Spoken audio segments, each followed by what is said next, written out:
Good evening. I'm Mampawa with the news-making headlines around the world. His Highness the Emir receives Chairman of the Municipal Council who presents to His Highness a report on the Council achievements. The Council of Ministers approves a draft decree calling the National Assembly to open its legislative term on the 28th of October. The First Deputy Premier and Minister of Foreign Affairs chairs a meeting of his GCC counterparts in New York. And the Yemeni government and Houthi rebels sign an agreement aimed at ending the political crisis gripping the country for weeks. In our first item, Bismillah ar-Rahman ar-Rahim, His Highness the Emir Sheikh Sabah Al-Ahmed Al-Jaber Al-Sabah received today the Chairman of Municipal Council Mhelhel Nasser Al-Khalid, who presented to His Highness the Emir a report on the Council achievements and performance in the first half of the first year of the 11th session. His Highness the Emir Sheikh Sabah Al-Ahmed Al-Jaber Al-Sabah sent a cable of congratulations to the custodian of the two holy mosques, His Royal Highness King Abdullah bin Abdulaziz Al Saud of the Kingdom of Saudi Arabia, on the occasion of his country's National Day. His Highness the Emir also expressed wishes of prosperity and progress to the Saudi leadership and people. His Highness the Crown Prince Sheikh Nawaf Al-Ahmed Al-Jaber Al-Sabah sent a cable of congratulations to the custodian of the two holy mosques, His Royal Highness King Abdullah bin Abdulaziz Al Saud of the Kingdom of Saudi Arabia, on the occasion of his country's National Day. And His Highness Sheikh Jabal Mubarak Al-Hamad Al-Sabah, the Prime Minister, also sent a similar cable.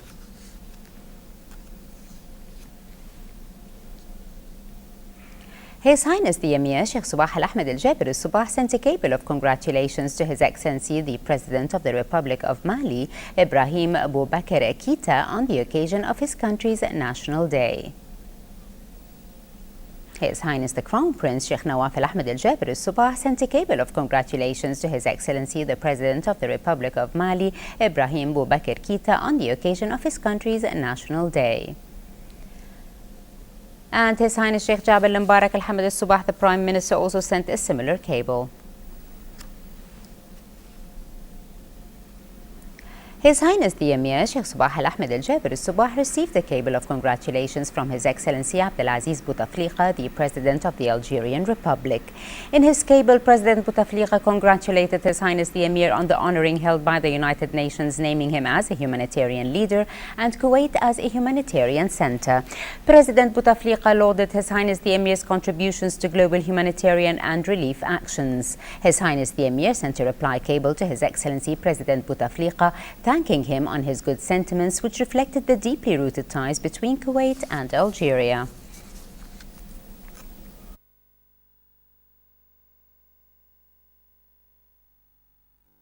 His Highness the Emir Sheikh Sabah Al-Ahmed Al-Jaber Al-Sabah received a cable of congratulations from His Excellency the President of the Republic of Djibouti, Ismail Omar Guelleh, in which he congratulated His Highness the Emir on being honored by the United Nations as humanitarian leader and naming Kuwait as International Humanitarian Center. His Excellency lauded the effective and noble role being undertaken by His Highness the Emir and the State of Kuwait in the field of humanitarian assistance and relief. He also wished His Highness the Emir all the best of success and good health, and for Kuwait everlasting prosperity and progress under His Highness' prudent leadership. His Highness the Emir sent a reply cable expressing his thanks and appreciation for the kind feelings which His Excellency the President of the Republic of Djibouti, Ismail Omar Guelleh, expressed in his cable. His Highness the Emir also highly evaluated the kind feelings that reflected the strong existing relations between the two countries and their people, and wished the Republic of Djibouti and its honorable people continual progress and prosperity under the wise leadership of His Excellency the President of Djibouti.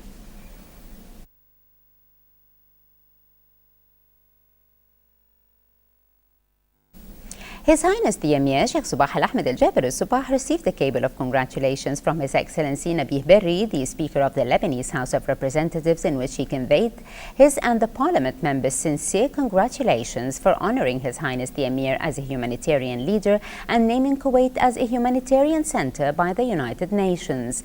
Nabih Berri also lauded His Highness the Emir's great humanitarian contributions that reached the whole world. His Highness the Emir sent a reply cable to His Excellency Nabih Berri expressing his deep gratitude to His Excellency the Lebanese Parliament members for their good sentiments, wishing them and their country continual progress and prosperity.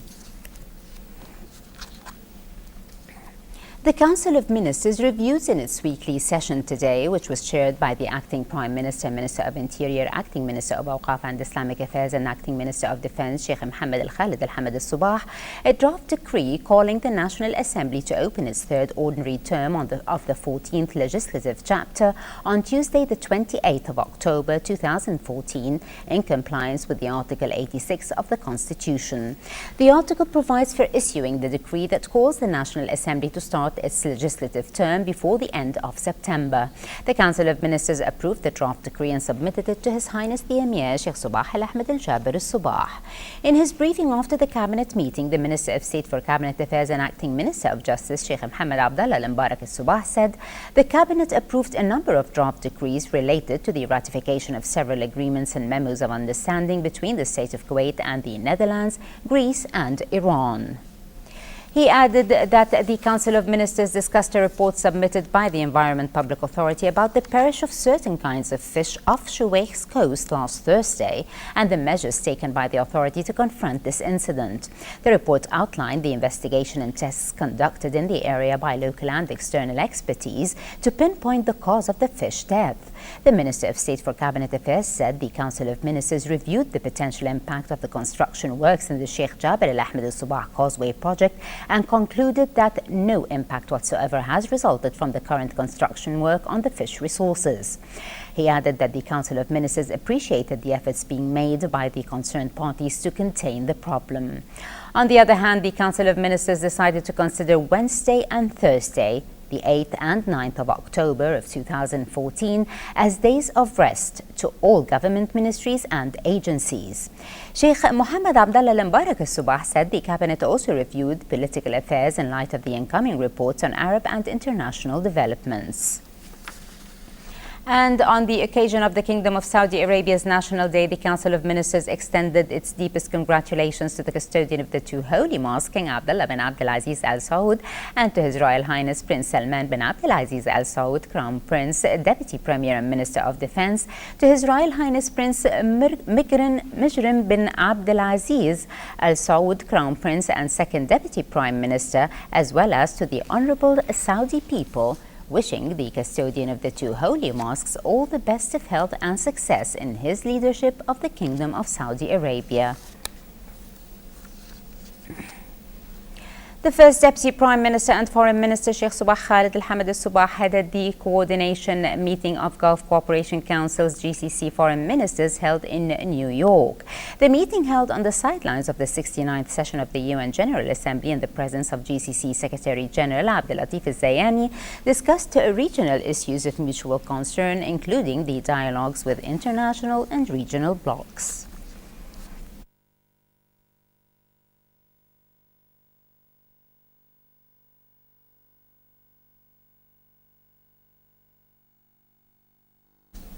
His Excellency, the Acting Premier and Minister of Interior, Acting Minister of Awqaf and Islamic Affairs and Acting Minister of Defence, Sheikh Mohammed Al-Khalid Al-Hamad Al-Sabah, visited today the two security men who were wounded during fire exchange in Taima at dawn yesterday.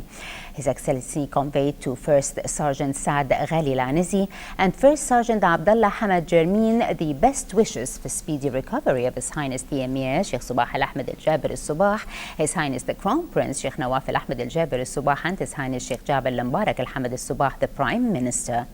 His Excellency the Acting Premier and Minister of Interior equipped or inquired about their health condition at the hospital and praised their courage and the way they handled the attacker who was killed. The acting Premier Minister of Interior and acting Minister of Awqaf and Islamic Affairs and acting Minister of Defense issued orders for the immediate promotion of the task force that stormed the building, and which included 6 police officers, led by Lieutenant Colonel Dakhil Ahmed al-Dakhil and comprised of Captain Mustafa al-Khabbaz, Deputy Officer Amal al-Haidar, First Sergeant Abdullah Jermeen, First Sergeant Saad Lanizi and Corporal Ali al-Gallaf. Yemeni government officials and rebels signed a peace agreement following days of violence that left more than 140 people dead and sent thousands fleeing their homes. More details with Nadia Ali. The government of Yemen and Houthi fighters have reached a peace deal that calls for an immediate ceasefire and the formation of a technocratic government. The peace agreement signed in Yemen offered hope for a resolution to a spat of sectarian violence that has killed more than 140 people and sent thousands fleeing their homes. The deal was signed by a delegation from the Houthi movement and government representatives in the presence of the United Nations envoy in Yemen, Jamal bin Umar, and Yemeni President Abdurrabbu Mansour Hadi at the presidential palace in the capital Sana'a. The UN envoy said in a press conference that the government would be formed within a month after consultations with all political parties. The envoy also said that the head of the government may not belong to any political group. Bin Umar added the deal also calls for security forces to be restructured based on consultations with the political parties. Yemeni officials said the deal also stipulates the appointment of advisors from the Houthi group and the southern separatists within 3 days. Meanwhile, President Hadi said they've come to this hall to sign this agreement in order to stop the bloodshed in Yemen, which is taking place in every street. Meanwhile, Prime Minister Mohammed Bisindawa resigned in the face of the situation in the country. The reports did not detail the circumstances of the decision by the Prime Minister to step down. Meanwhile, according to military and security officials today, Houthi fighters seized numerous strategically important installations in Sana'a, including the Defense Ministry, the Central Bank, a key military base, and the Iman University. This came as Yemeni state media announced the resignation of the country's prime minister, but the president's office denied it had received any such request. The conflicting information deepened the sense of uncertainty in the country following days of violence. Several armed Houthi fighters were also seen at the entrance of the Army General Command. The Defense Ministry and the General Staff earlier in the day called on military units in Sana'a and nearby areas to remain at their posts, be on high alert, and safeguard their weapons and equipment. From the Sahara Golf Club, this is Sarah Club. From the Radisson Blue, I'm Gemma Jaburi. From Al-Sahel Club, this is Salim Kandiri. From the Scientific Center, this is Heba Abdurrahman. I'm Badriya Saleh, reporting for the Weekend 30 Minutes.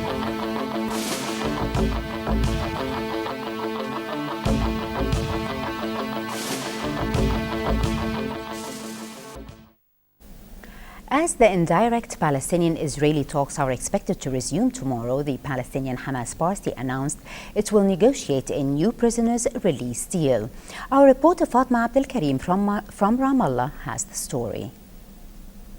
The Hamas movement, part of the Palestinian delegation to the Egypt-brokered indirect talks with Israel, announced that a new round of talks will not be limited to the consolidation of the ceasefire only, but will also include negotiations over a new prisoners' release deal similar to that of the year 2011 in exchange for the Israeli soldier Gilad Shalit, known as the Freeman's Promise.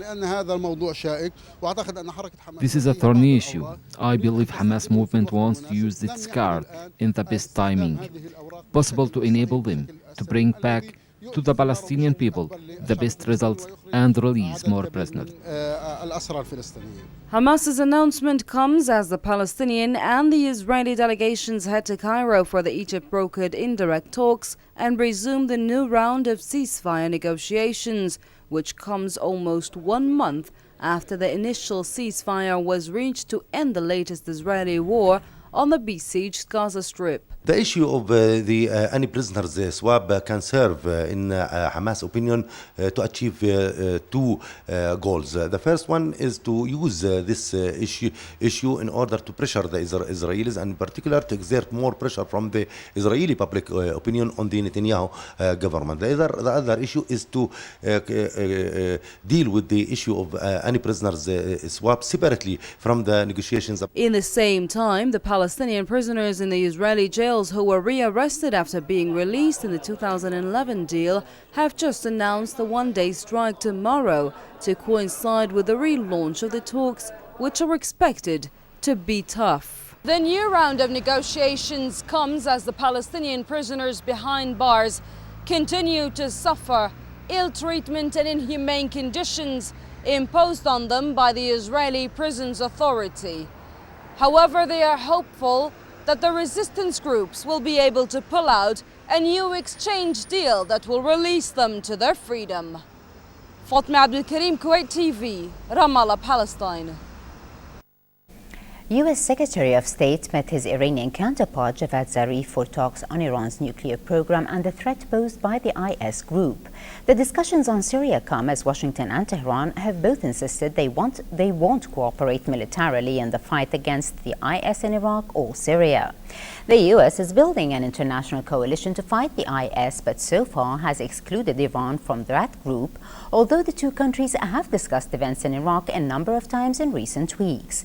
Kerry and Zarif also discussed the latest developments in the talks on Iran's nuclear program. Iran and 6 powers, including the U.S., are seeking to reach a final agreement by November the 24th, setting limits on Tehran's future nuclear activities in exchange for a gradual lifting of sanctions.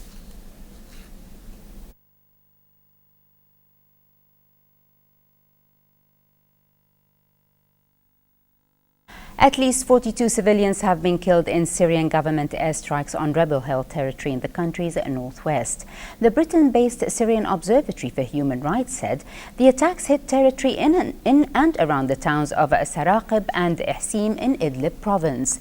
The observatory, which monitors violence through a network of sources in Syria, said at least 16 children and 11 women were among the dead, and at least 17 people from one family were also killed. The observatory added that the death toll from the strikes was expected to rise because many people were still in critical condition.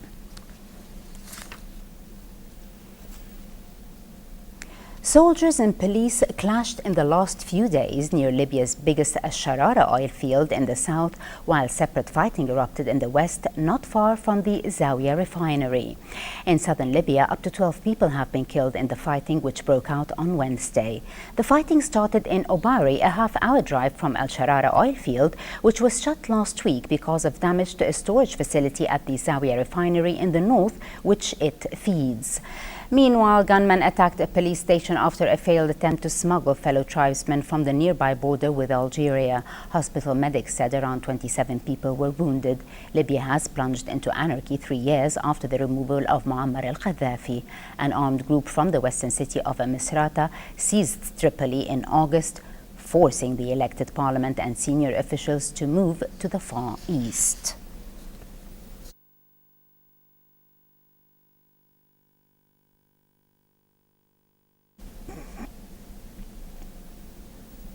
Polish president is swearing in a reshuffled government under new Prime Minister Ewa Kopacz. Kopacz, a former Speaker of Parliament and second in command of the ruling Civic Platform Party, takes over as Prime Minister from Donald Tusk, who is heading to Brussels to the new President of the European Council.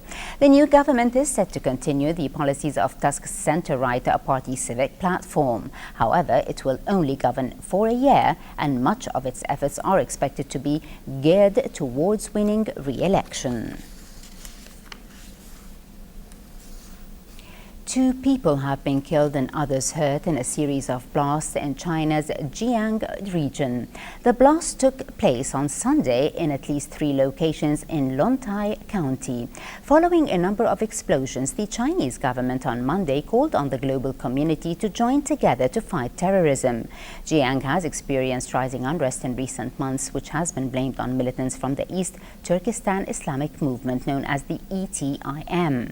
According to the Ministry of Foreign Affairs spokeswoman Hu Chunyang said, China believes members of the ETIM have colluded with terrorists elsewhere. Hua also commented on last week's border issue between India and China, saying that both countries are capable of solving and managing the border issue properly and of preventing it from having an impact on bilateral ties.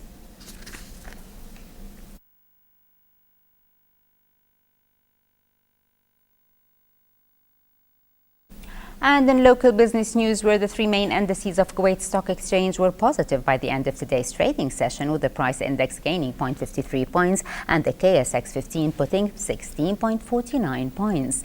The number of trades amounted to 6,603 transactions worth about 34 million Kuwaiti dinars, with around 309 million shares changing hands.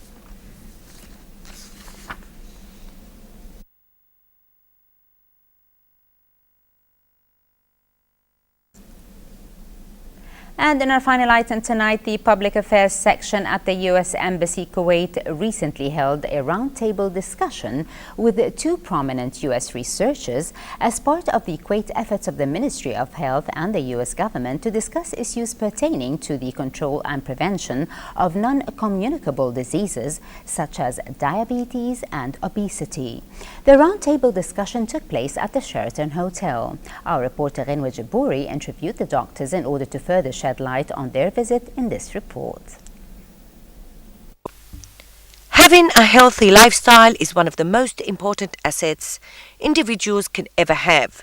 Maintaining a sound health is the core reason that allows people to enjoy and go about their daily routines, devoid of some of the health challenges that can prevent people from pursuing goals and ambitions. Medical experts Dr. Thomas Schmidt and Dr. Edward Gregg shed some light of the initiatives that society can take to prevent obesity and diabetes. We'll be providing a report back on our visit that will include some suggestions from our observations. The plan is that there'll be a national plan around NCDs, non-communicable diseases, and we're reporting on our observations from that, from our experiences in the United States and from around the United States and other countries as well. But what we've noticed is that Kuwait is pretty well positioned once they start organizing the programs they already have in a more, perhaps a more thoughtful way. Well, unfortunately, Kuwait is confronting the same challenges we are in the United States, and that this is probably one of the largest increases in a chronic condition that we've seen. But fortunately, there's a lot of good news in this, and that the research has showed us that if we can do a good job of getting our health systems and our communities, particularly to identify people that are at high risk and help them to make changes in their lifestyle, the foods that they eat, the amount of food that they eat, the types, and make changes in their levels of physical activity, that they really can reduce their chances of going on to develop diabetes. And this is really what has to be done in countries where we have such high prevalence of diabetes. The visiting doctors shared and exchanged knowledge that will support the long-term goal and plan of the Ministry of Health and the U.S. Center for Disease Control and Prevention of Non-Communicable Diseases, aimed at implementing a strategy that will help society in Kuwait to control and prevent obesity and diabetes. Focusing on the youth, according to Dr. Edward Gregg, is one of the most important steps to be taken, and addressing obesity in the youth and encouraging them to take new approaches, for example, at schools, within the community and at home, will have positive results. I am a family physician, certified family physician, and it was one of the challenges actually that I faced in my clinic, having patients with obesity, diabetes, and all the complications that they suffer from these diseases. And then when I moved to administration, to the technical department, it was, we go with the recommendation of the WHO, the World Health Organizations, and now it is recommended that we tackle the non-communicable diseases, and that's why we try to gather as much information, first of all, in the Ministry of Health about our situation regarding the non-communicable diseases, and then start to plan and find a way to cooperate with different experts from different parts of the world. Dr. Thomas Schmidt explained the importance that physical activity can have on one's health. The expert said that being physically active has many advantages that will ultimately help individuals to live a healthier lifestyle. The Ministry of Health, in collaboration with the US Embassy, arranged a visit of medical experts in order to share and exchange knowledge to help society lead a healthier lifestyle. From the 4 Points Sheraton, I'm Gemma Jaburi reporting to you for the English News. For a chance to see our reports again, please visit our YouTube channel at MOI Kuwait News. Well, with that, we conclude our news bulletin. Thank you for joining us. Have a pleasant time. I'm Mohan Pawa. Before we go, we remind you once again of our main top stories. Have a pleasant time and good night. His Highness the Emir receives Chairman of the Municipal Council, who presents to His Highness a report on the Council achievements. The Council of Ministers approves a draft decree calling the National Assembly to open its legislative term on the 28th of October. The First Deputy Premier and Minister of Foreign Affairs chairs a meeting of his GCC counterparts in New York. And the Yemeni government and Houthi rebels sign an agreement aimed at ending the political crisis gripping the country for weeks.